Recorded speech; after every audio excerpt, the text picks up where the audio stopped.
losers, I'm Coral. Welcome back to my channel. If you're joining me for the first time, I like to read things that are concerning and strange.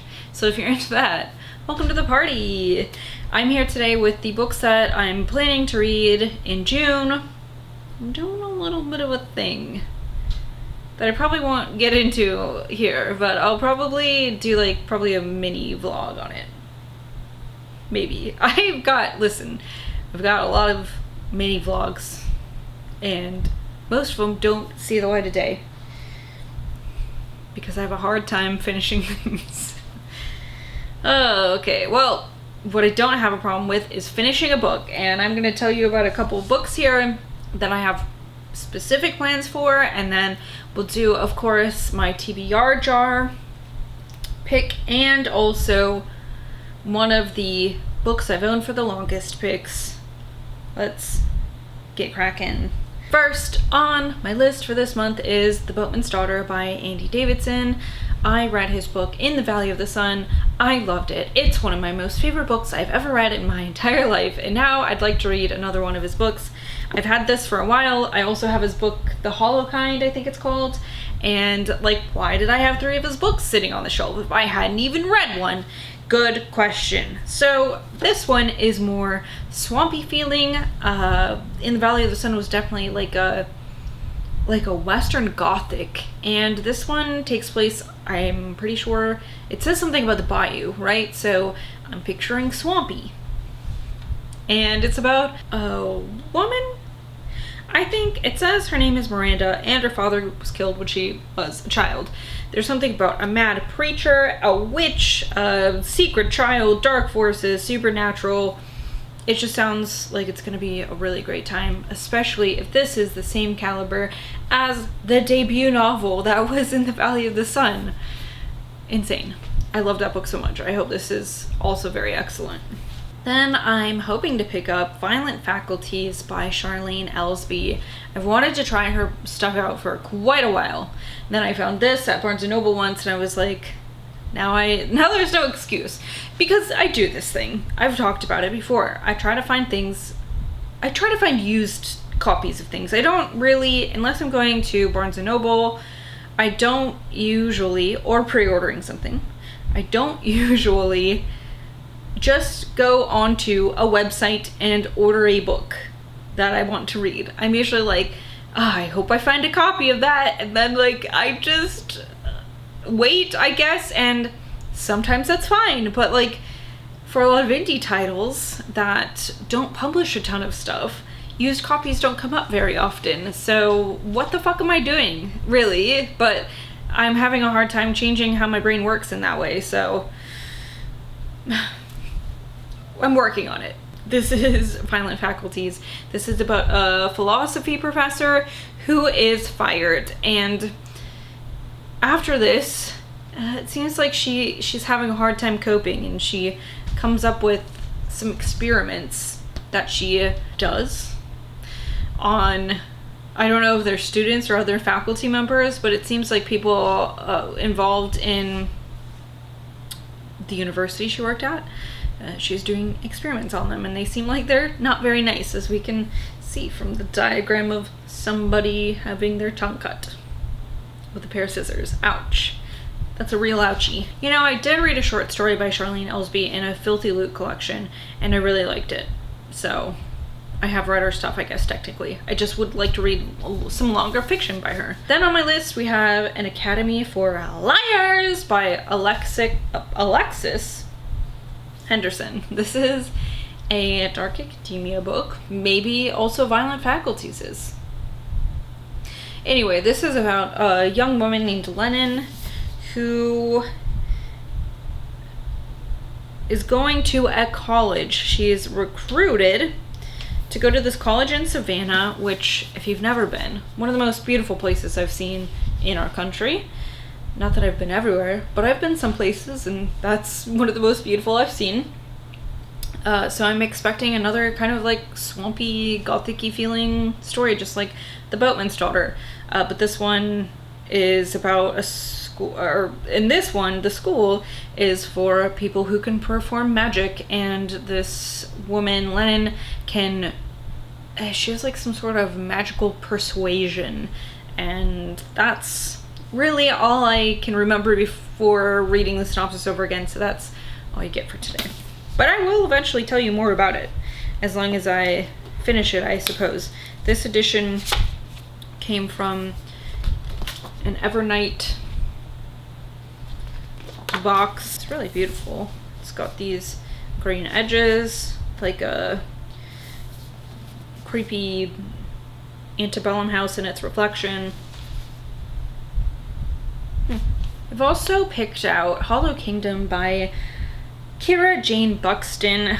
This is a story told from the perspective of a crow, which is why I bought it. And this crow has been friends with this human who's fed him and stuff like that. But now all of a sudden, like, his human isn't responding to him like he normally does, and it's because there's some sort of like apocalyptic event going on, and I don't know much more than that. I just know that, so I'm excited to read this. This has been out for a while. I know that there's also a sequel, but I'm hoping at least this first one is good. I do like crows. I like birds. We've got Children of Chicago by Cynthia Pelayo.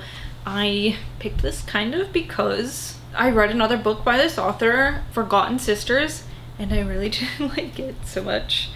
And so I was like looking at this. I've kind of been avoiding it because I didn't like that one. And I've heard good things about this one, which is why I bought it in the first place. So now I'm thinking I should probably try it out, see if I like it or not. If I don't, DNF it, just get it off my shelves, right?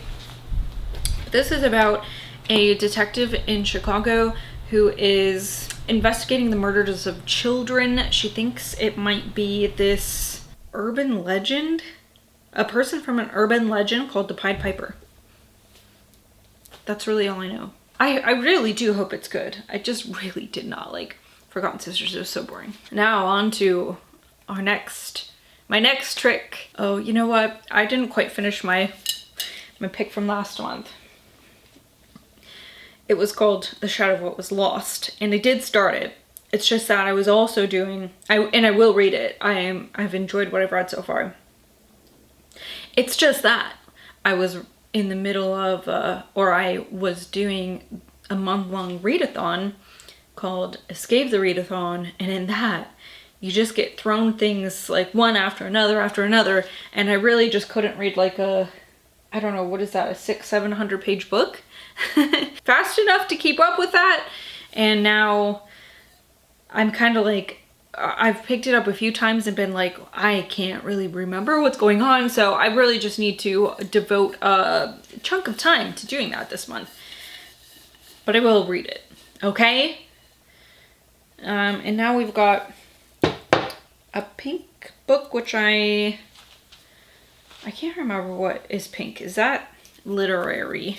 Oh, A Good Happy Girl. Don't hate this pick. Let me go grab that. Helen, a jittery attorney with a self-destructive streak, is secretly reeling from a disturbing crime of neglect that her parents recently committed. Historically happy to compartmentalize, distracting herself by hooking up with lesbian couples, doting on her grandmother, and flirting with a young administrative assistant, Helen finally meets her match in Catherine and Katrina, a married couple who startle and intrigue her with their ever-increasing sexual and emotional intensity.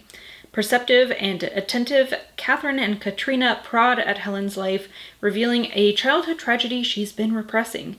When her father begs her yet again for help getting parole, she realizes that she has a bargaining chip to get answers to her past. I can't remember what put this on my radar. I'm sure that I saw someone on probably like Instagram say that they like it. And, you know, I have my like weird girl book sources, so I'm just assuming it's one of them. And this sure does sound like a weird girl book, doesn't it?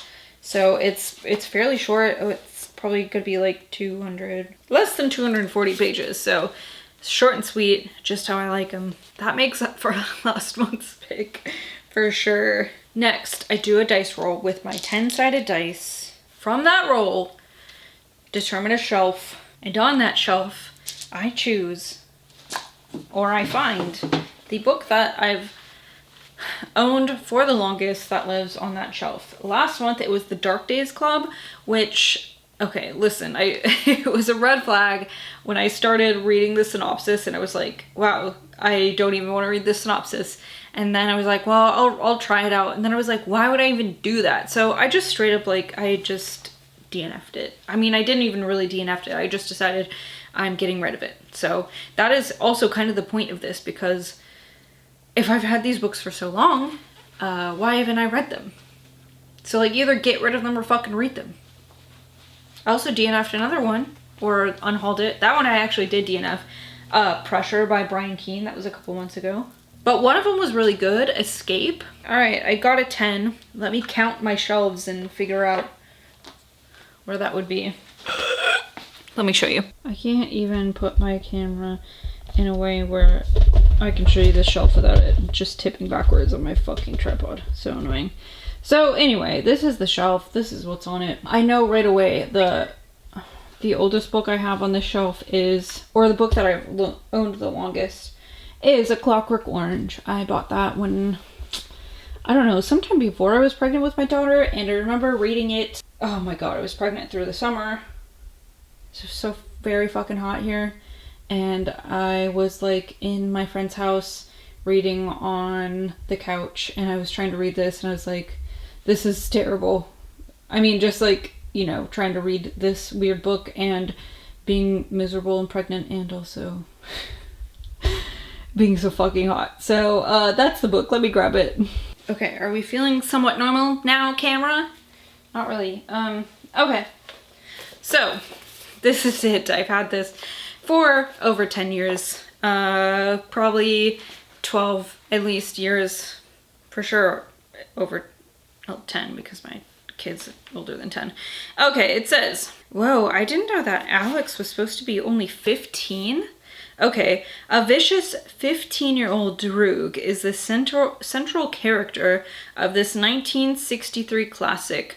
In Anthony Burgess's nightmare vision of the future, where the criminals take over after dark, the story is told by the central character Alex, who talks in a brutal, invented slang that brilliantly renders his and his friends' social pathology. A Clockwork Orange is a frightening fable about good and evil and the meaning of human freedom. And when the state undertakes to reform Alex to redeem him, the novel asks, at what cost? So yeah, never read this. I tried. The dialect was like too much for me at that time, you know, when I sat down to read this, and then I just never picked it. I never tried it again. Although I wanted to, obviously, I've kept it. So here it is, and let's see. I think I can get through it this time.